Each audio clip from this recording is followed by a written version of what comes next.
Hey there, my brother, my sister. Praise the name of the Lord. I need to start off by saying that I know this is my first video. I've really fought this calling to make a video. I'm used to do posting the written word, but this time I've decided to bring it to you via video. So bear with me. Today I want to talk about oneness, unity.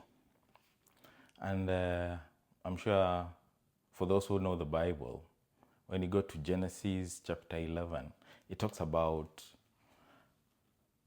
the Tower of Babel.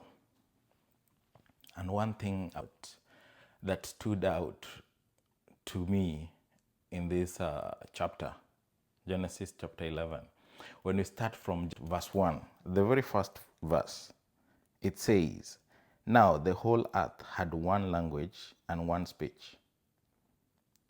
Everything was unified. That's how God created us to be.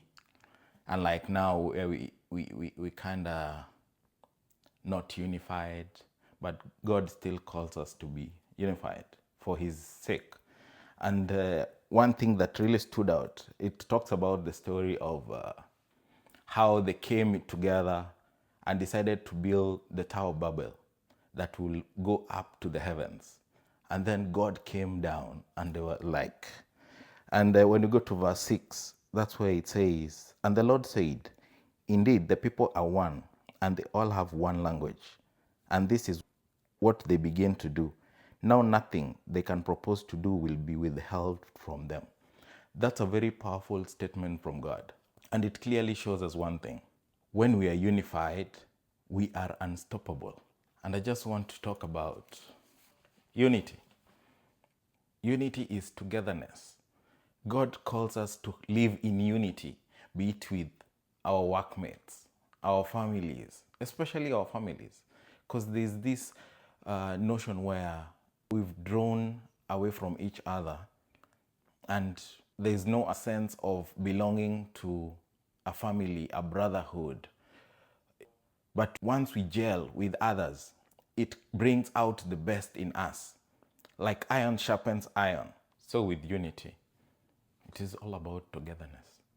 And when you read about the story of Babel, when you continue down, you'll see the only way God stopped them from building that tower was to give them different languages, and this split them all up and scattered them across the world. But the main key here is unity, speaking one in oneness, being one. That's why even in marriage you're told to be one. That oneness, there's a lot that you can do when you are one.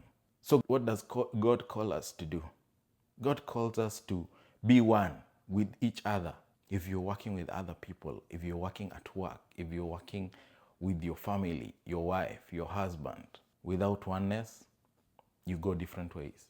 So, just as the people were one, spoke one language is whereby you don't battle against each other.